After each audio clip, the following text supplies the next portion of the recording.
muchachos, vamos a resolver este problema donde tenemos dos cargas aplicadas a un perno, las cargas P y la carga Q, y nos solicitan determinar el vector resultante o la fuerza resultante. Pues para esto se puede resolver utilizando varios enfoques. El primero de ellos es intentar utilizar el método del paralelogramo con el objetivo de sumar estos dos vectores y de esa forma obtener el vector resultante utilizando la trigonometría para triángulos no rectángulos. Ese sería el primer enfoque que vamos a utilizar.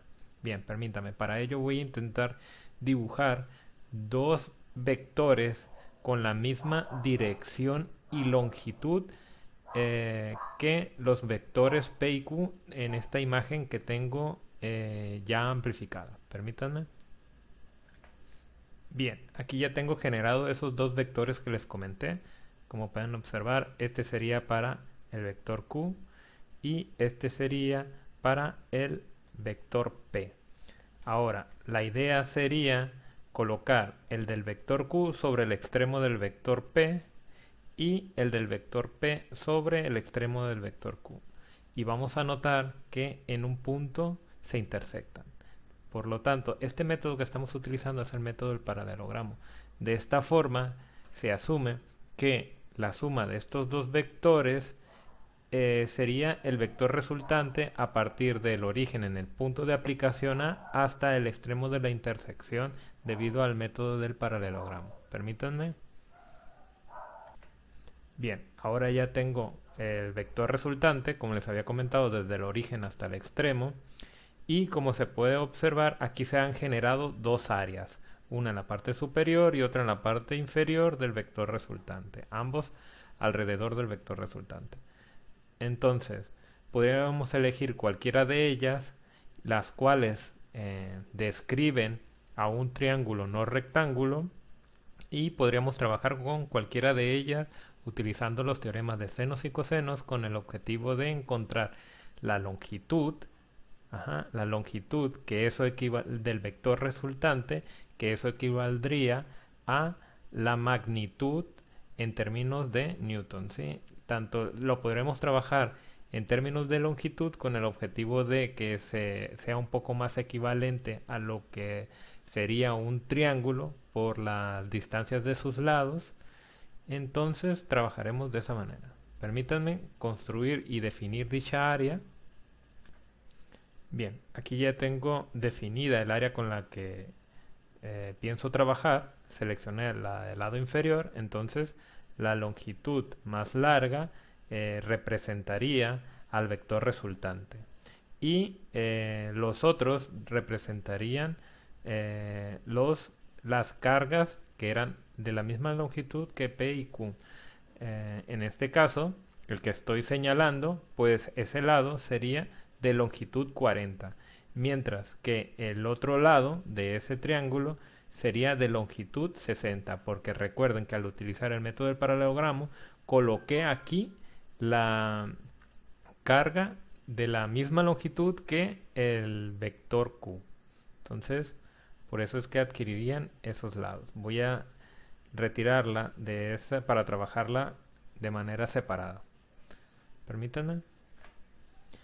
Algo que podemos deducir fácilmente es que el ángulo que estoy señalando utilizando la continuación de la línea de acción del vector P con respecto a el vector Q utilizando en el método del paralelogramo, aquí se forman 25 grados debido a la apertura. Esta apertura es la misma apertura que la que estaba señalada al inicio del problema. Entonces esos 25 grados pues lo puedo plantear también aquí. Ahora, si aquí tengo 25 grados y yo sé que si continuara desde esa línea azul hasta la línea negra que estoy indicando, se formaría 180 grados. Bueno, pues por lo tanto, el ángulo interno sería los 180 menos los 25 grados.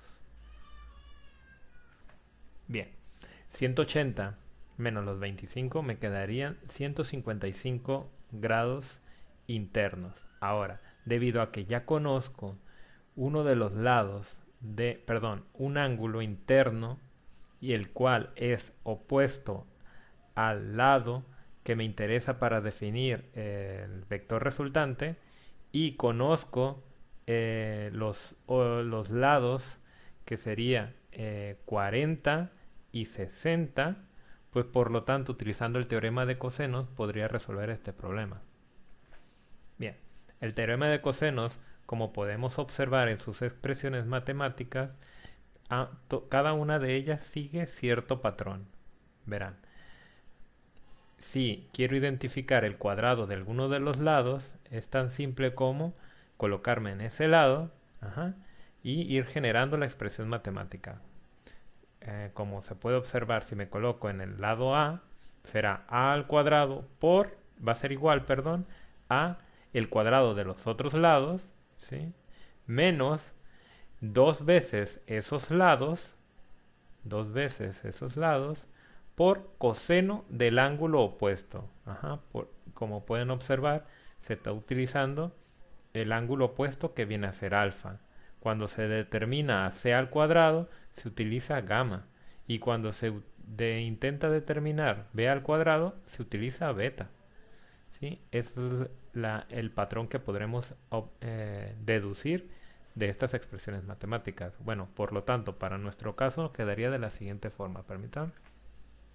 Bien, si empezamos a construir la ecuación para definir el vector resultante, utilizando las deducciones del teorema de cosenos, sería lo siguiente. Es el lado que queremos deducir elevado al cuadrado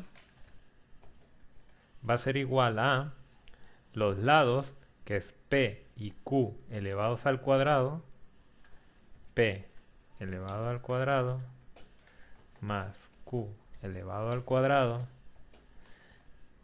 menos 2 veces P por Q por coseno de el ángulo opuesto, ¿sí? Y el ángulo opuesto que tenemos aquí es 155, el ángulo opuesto al lado que describe al vector resultante, 155 grados.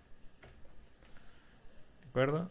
Entonces, voy a sustituir los valores. El valor que le corresponde a P sería este lado, es de 40 al cuadrado, luego 60 para Q, y aquí sería, por lo tanto, 40, aquí sería 60, y si evaluamos, nos va a dar un resultado que posteriormente debemos de aplicarle raíz cuadrada a ambos extremos de la igualdad con el objetivo de obtener AR. Permítanme. Bien, al evaluar el lado derecho obtengo este valor, 9550. Bien, como les comenté, es r elevado al cuadrado. A mí me interesa conocer a r, por lo tanto, le aplico raíz cuadrada a ambos extremos y por lo tanto quedaría r igual a la raíz cuadrada de 9550, permítanme, sería 97.72. ¿De acuerdo? ¿Qué unidades tiene? Bueno, pues las unidades con las que estábamos trabajando los otros lados, que eran Newton. Bueno, pues a este también le corresponde Newton. Muy bien, de esa forma obtuvimos el vector resultante. Ahora, lo interesante sería el ángulo que forma con respecto al eje horizontal, ¿sí? Para determinar la dirección de dicho vector, para que quede totalmente definido. Ahora que conocemos todos los lados de este triángulo no rectángulo y le agregué aquí otro elemento que nos va a servir de ayuda, sabemos que estos 20 grados pues corresponden a los mismos 20 grados que estaba en el ejemplo con los datos iniciales. Ahora, si nosotros pudiéramos de alguna forma conocer este lado de aquí del triángulo, el ángulo, interno del triángulo, el ángulo interno que estoy señalando, pues simplemente para determinar el ángulo del vector resultante sería sumar el ángulo interno más los 20 grados que ya son de dato inicial. De esta forma abarcaríamos, permítanme crear un ángulo más grande, una forma de representarlo, ¿sí? Esto que describiría el ángulo del vector resultante con respecto al eje horizontal, pues sería la suma de 20 más el ángulo interno. Para determinar el ángulo interno podremos hacer uso del teorema de senos. Permítanme insertar el teorema de senos aquí en esta diapositiva. Bien, aquí removí el teorema de cosenos debido a que ya no sería de utilidad. Ahora inserté el teorema de senos y es importante tener en cuenta la lógica que lleva la construcción de cada uno de los términos de las igualdades. Por ejemplo, observemos que el teorema de senos, pues como su nombre lo dice, es porque interviene la función trigonométrica seno. Entonces, veamos cómo se forma cada una de las fracciones. Es de la siguiente forma: es el lado entre seno del ángulo opuesto a ese lado. Va a ser igual a cualquier otro lado, ya sea B o C, entre seno del ángulo opuesto de el correspondiente lado que hayamos seleccionado. Si seleccionamos B, pues le corresponde seno de beta. Si seleccionamos C, le corresponde seno de gamma, ¿sí? Como podemos observar, el opuesto, ¿sí?, para C es gamma. El opuesto para B sería beta. Bueno, pues bajo esa lógica o patrón empezaríamos a construir el que nosotros necesitamos. En este caso hay que definir uno en el que se involucre este ángulo, pues es el que queremos definir, ¿sí? Y en el otro extremo de la igualdad que vayamos a generar, pues sería uno donde no tengamos ninguna incógnita, y de esta forma pues poder generar una ecuación con una sola incógnita y despejar dicha incógnita, como puede ser generar la fracción de este lado, el del vector resultante, entre el seno de su ángulo opuesto, que es 155. Esos datos ya los tenemos. Permítame. Bien, aquí ya tengo listo un editor de ecuaciones con el símbolo de igualdad. Entonces empecemos a construir cada uno de los extremos. En este caso, del lado izquierdo voy a construir la fracción donde interviene la incógnita que quiero definir. Entonces, quiero definir a esta incógnita, a alfa. De esta manera es como le voy a nombrar. Bueno, pues siguiendo la lógica del teorema de cosenos, pues va a ser su lado, que es de 60, entre seno de el ángulo alfa. Permítanme colocar el símbolo. Listo. Y del otro extremo sería 97.72 entre seno del ángulo opuesto, que sería seno de 155 grados. Bien, aquí como podemos observar, todo este término o ese extremo es calculable, se puede definir fácilmente, no hay ninguna incógnita en él. Entonces, pues mediante despejes y posteriormente la aplicación de arcoseno o la función inversa de seno con el objetivo podemos definir lo que sería el ángulo. Bien, aquí ya tengo el desarrollo. Sería la parte que conocemos, donde podremos aplicar la función de seno al 155. Esa fracción nos quedaría 231.22.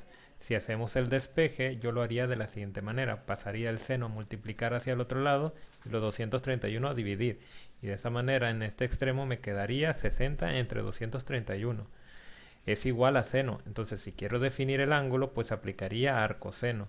De esta forma me queda que el ángulo sería igual a arcoseno de la fracción, y esto sería igual a 15 grados. Bien, entonces alfa es 15 grados, pero yo necesito conocer la dirección con respecto, es decir, el ángulo con respecto a la horizontal. Por lo tanto, comentamos que iba a ser 20 más alfa.